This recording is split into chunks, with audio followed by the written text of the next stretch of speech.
Hi, I'm Gulli. And I'm Ellie. And every Wednesday we host the Anxious Tea Time podcast for anxious minds. We come in every day, start doing half an hour research on the topic that we're doing.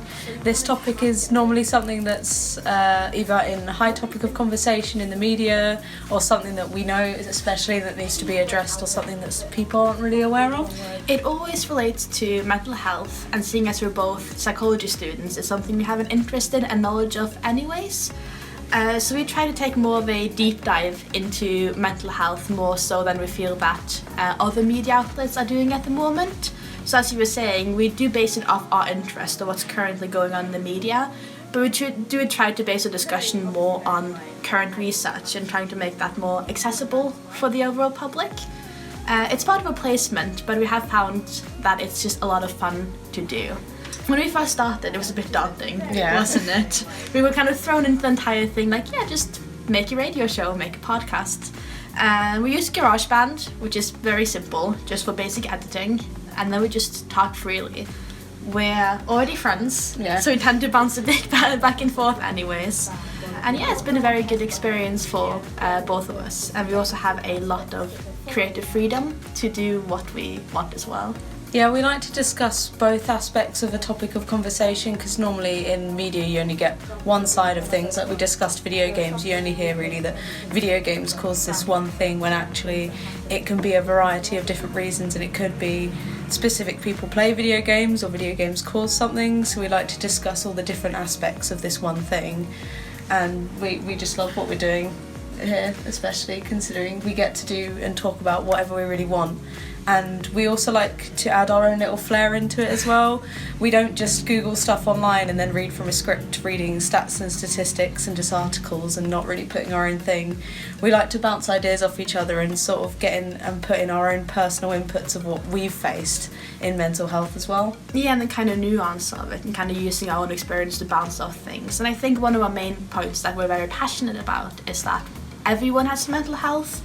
We don't like the kind of two sides of, either you're mentally ill or you're completely mentally well. We kind of like to take the approach that, we all have a mental health and we all go through different things, and how do we deal with that, not making it kind of this show is only for people with a diagnosed mental health problem. It's for everyone, and we kind of try to make it so that everyone can learn something from listening to what we have to say. After we've done our main discussions, which normally takes about 2 hours or even more, because we can rant forever, and that's something that's fantastic, because you end up learning yourself as well, because you can search up loads of different things.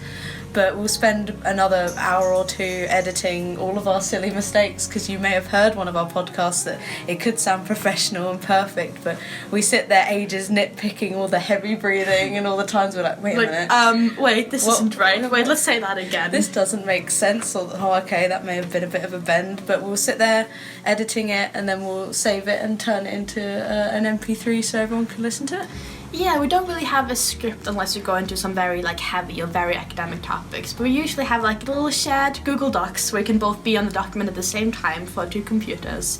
Have a few bullet points we tend to bounce around, and obviously the magic of editing helps us quite a bit, doesn't it? Yeah, we definitely get to do everything in our own time as well. We don't have specific deadlines where we have to do something. We're not pressured into doing a specific amount of time. We like to do our own half an hour sessions anyway.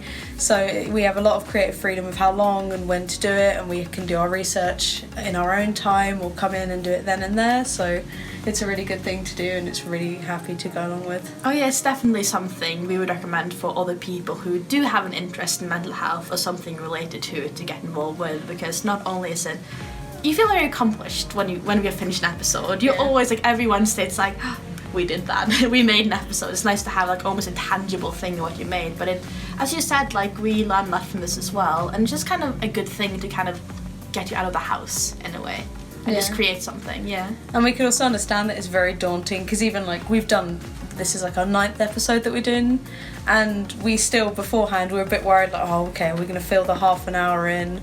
What are we going to talk about? Yeah, we can't possibly do that, can we? Yeah, it's what statistics, is it going to be more scripted than usual? So we can understand that it could be terrifying to think about doing. But after our first episode, you just get so much more comfortable with everything and being in this environment. Yeah, definitely.